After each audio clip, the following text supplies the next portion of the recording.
by DonleyAuctions.com. They need your guns. Sell for top dollar. DonleyAuctions.com. I love America. I love the Constitution. I love the First Amendment. I want to carry and all else. I love it, property. And let me tell you something. If you care about your country, read Ludwig von Mises and the 6 lessons of the Austrian Economic School, motherfuckers.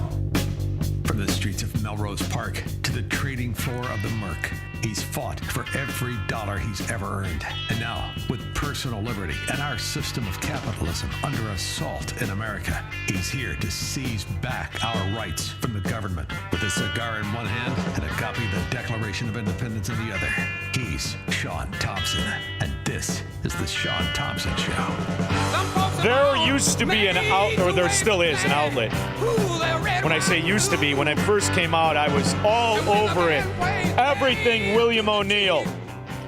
His news outlet was called Investors Business Daily. It was a fantastic outlet. And the people who wrote there were a cut above, to say the least. Well, my next guest is one of those people who used to write for Investors Business Daily, USA Today, Forbes. He's been published in a tremendous amount of places, Real Clear Markets. He now is the director of state policy at the National Taxpayer Union Foundation. It's the only union where there are no dues. It's about us, the decent, who are getting robbed, financially raped, and abused by the indecent. My next guest knows this all too well. Andrew Wilford, how are you? Great, I'm great. Yeah, we don't have dues. You don't pay dues to us, but you definitely pay lots of dues. You know, it's fascinating how people are embarrassed to talk about the virtue of the decent. And that's what makes us pray for the indecent. And I mean it. The idea that we are subjected to the amount and the level of fascism, of Marxism, of socialism, of communism, and we still pretend that it isn't there. Your organization proves it beyond the shadow of a doubt. There are only but a few who are actually net taxpayers, and yet no one speaks for them, do they? No, unfortunately not. I mean, the biggest net taxpayers are always the people that people want to tax more. So yes, and now that we've unmoored this, you know, this is the other thing, right? We talk about redistribution. You're not redistributing wealth. You're creating debt to redistribute it. You're creating debt, which is the guarantee of future taxation. So your organization, as I see it, has never been more important. And we have the entity that can only legally lie in our nation called politics. Politicians are the only ones that can legally lie. If I'm a registered financial advisor, if I'm an accountant, if I'm a butcher, a baker, a candlestick maker, and I lie to you about what my product is, I'm liable. But when J.B. Pritzker comes out and says I balanced the budget, that's a bald-faced fracking lie. And he just gets reelected. Don't you find that aggravating? I sure do. So a couple of your articles are really staggering. Now, my count was 57 new taxes, $77 billion in new tax revenue from people who could afford it the least, the people who didn't leave. So when you look at what is in store, and this is today, right? More taxes come out today, July 1st, in Illinoisistan, as I like to call it, or Illinois as it's more formally known. What are we looking at? Well, so I mean, you're absolutely right, and you're right to point out that they're being paid by the people who haven't left yet, because Illinois loses someone on net, a taxpayer on net, about once every 10 minutes. So by the time we're done with this conversation, someone else will have left. Yeah. So that's a real constant kind of giant sucking sound that the state of Illinois is experiencing. But the latest round includes all kinds of I like to think of them as junk food taxes, because they're the kind of taxes that lawmakers start thinking of when they get really hungry. When you're hungry, you don't go make yourself a salad. You go buy a cheeseburger or drink a soda, and it's those, and it doesn't actually help your budget, but it feels really good when you do it. Well, what I'm amazed at is from what I can ascertain is the levels of triple and double and quadruple and who knows how many levels of taxes. I mean, they're taxing everything, including prediction markets, fantasy sports, crypto transactions, digital advertising, social media. But how does this not dive into the realm of double taxation? How How is it no organization is legally challenging this fascistic abuse of backdoor communism, socialism, and the taking of people's assets? I mean, can they tax you this many times on this many different things and still tax your income? Well, I'll tell you what, this latest round of tech taxes is going to get hit with a ton of lawsuits because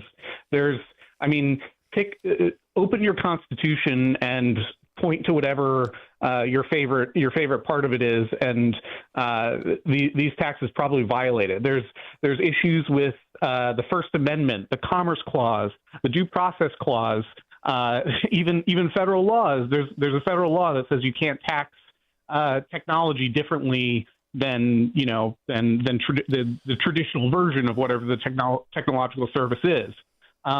And so that's also kind of what I'm getting at when I say these are junk food taxes, because any money the state of Illinois takes in, it's going to have to pay out. It's going to have to refund a few years down the line. And then you know what's going to happen then? They're going to say, oh, my God, we have this huge budget hole. Who could have seen this coming? It's here's the other thing, right? The way in which they cook the books, from contributor state to from donor state to taking state, and the way that they cook the books is they perpetrate a financial crime that Enron executives went to prison for. Some did. I believe the head guy died before he actually had to turn himself in. But what they do is they cut off the liabilities, right? And then they forecast the revenue on future speculated revenue. But there's a snake eating its tail, telling everyone it's a good hunter, is what the Democrats in this country do. What's fascinating and doesn't get talked about is the business plan of gambling and dope. And gambling and dope, and what's never been done to my satisfaction. How many of the people that they claim are generating the revenue don't have any, and they live on welfare? How could a welfare recipient ever pay taxes, let alone be the source of revenue for gambling and dope? And all you're doing is perpetrating more welfare by the people who are degenerate gamblers and crackheads. So you've got this constant laundry scheme of lies and fraud. And when you talk about the gaming, it's very interesting, because when you talk about video poker, the swindle machine, ghetto gaming, it is admitting that it sucks $3.9 billion a year from Illinois residents and takes it out of the state. It's admitting that because it cuts the state in, and then what's left for the operators and the rest of it. But that's $3.7 billion in a shrinking population, which means more degenerates are spending more money. And there's no follow-up as to the liability of having degenerates gamble their money. And there's a reason they don't put those in Winnetka. Those people are too smart to gamble. So there's the stupidity tax that it is, isn't it?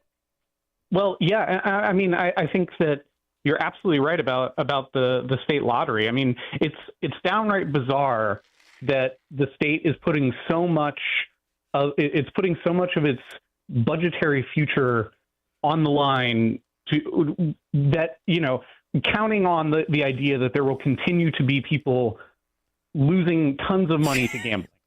I mean, that's an insane thing to tell people that's your plan for making sure the budget balances, is that we need more poor people who are already struggling to go out and buy scratch off. Well, that's insane. And here's the other thing. It's an admission.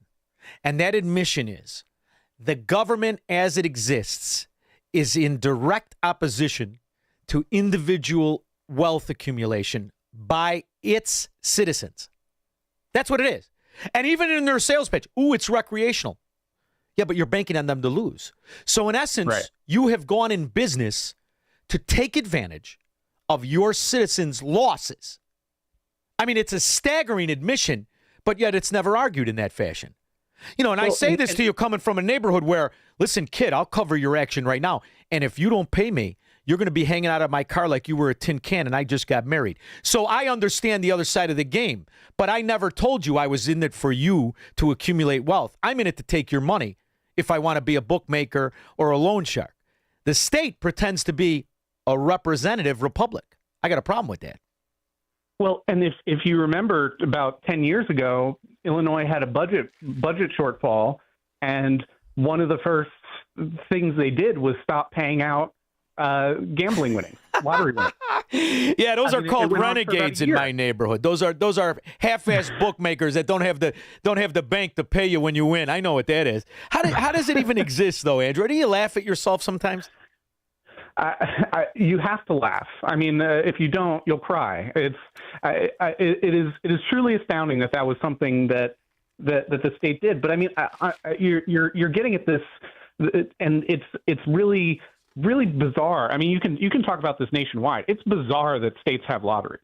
That's Well, you're talking lottery. I'm talking on top of the lottery, the video poker gaming halls. Those are the only things opening up. Those are the only things opening up. Well, right, exactly, and they're taxing all that. So if they're, again, it's just the state banking on the idea that people will keep gambling, and if they don't, then the state's going to be out of money, which it already is, but it'll be more out of money. You know what I'm going to name this show today? The Rise of the Repulsives. That's what this is. The whole fracking thing is repulsive. And by the way, this is not exclusive to Illinois. I don't know if you saw what's going on in Minnesota. Did you see what's going on in Minnesota? You're going to have to tell me where you're referring to. You're going to love this. Andrew, listen, you're going to love this. Here we go. We are starting tonight in Osseo, where they've been working on plans for a city-owned cannabis store since 2024 to raise revenue and offset property taxes. But now the project's being paused after concerns from residents. Harrison Klopp is live at... The city was the owner. They bought the land with the taxpayer of the dope store. Now, do you understand just the insurance liability? What's that? You get some kid that comes in, whoever, smoking dope that they bought at your store and they smash your car. Is that not like dram shop for bars? So the city is in business, which, correct me if I'm wrong, but I believe that's called communism, like the Soviet Union with the grocery stores. They're in business of selling dope. Hello? I mean, how does that exist? I mean, the states the places that don't do that, they basically do, because as part of legalizing, this is totally outside the scope of like my my area of expertise. Yeah, but you're touching on something important. Yes. As part of legalizing marijuana, the bargain has always been you legalize it, we charge a ridiculous tax rate on it, and like that's it's just a weird system where, again, it's the same thing with cigarettes. The cigarette taxes are always one of the first things that goes up anytime a state's in budgetary trouble, and it's because states just they can't think of, and they have no liability.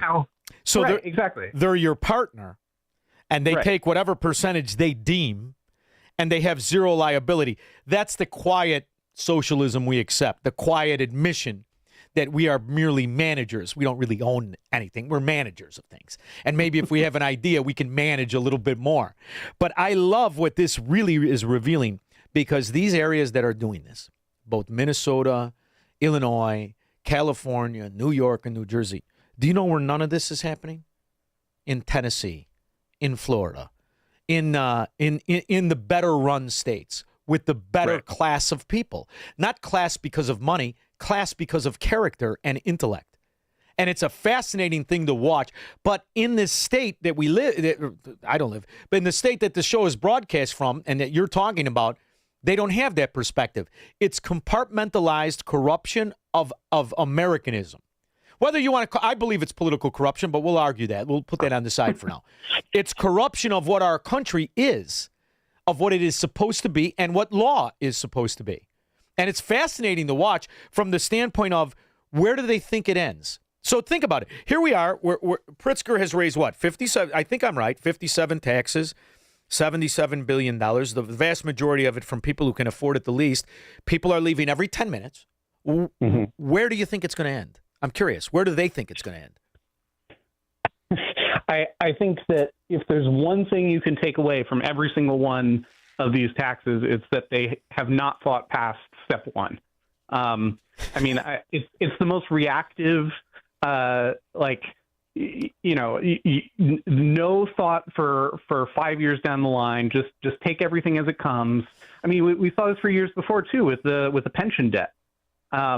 we'll promise whatever we need to, and as long as we can pay what's due today, who cares what happens 30 years down the line? I'm sure a global pandemic will happen where the federal government sends us tens of billions of dollars, and that'll solve it. Well, that was the greatest thing to happen to them, wasn't it? I mean, if you were sitting back and you were a consultant on this, by the way, I refer to this, Andrew, as ghettonomics. Feel free to use it; it'll catch on because they build ghettos with it.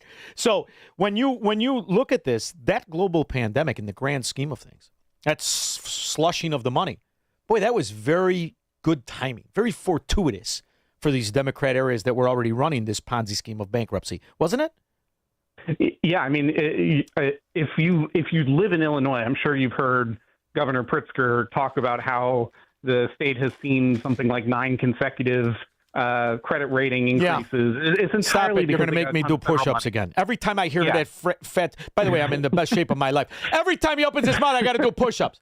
Go ahead. Yeah, I mean, so like that's entirely due to receiving just absolute gobs of federal money, because that's the solution that Democrats in Congress have decided is what you do whenever there's a recession. You just throw money at it until it ends, and you don't worry about deficits or anything like that. Crackhead with a charge card is what you got. But when you look at these new taxes that you're coming in on, I can't help but notice it's all of the things that people have kind of taken for granted. But the other dirty little secret here is the vast majority of what they're taxing is free. Right. How do you tax something that's free, babe? Well, so it's really a really interesting thing that's happened is we've taken, like you said, all these internet activities. So like advertising-based platforms, whatever you think of, Facebook, Twitter, whatever, free. You don't have to pay money to use them. You can if you want to, if you're, if that's something you want to do, but you don't have to pay money.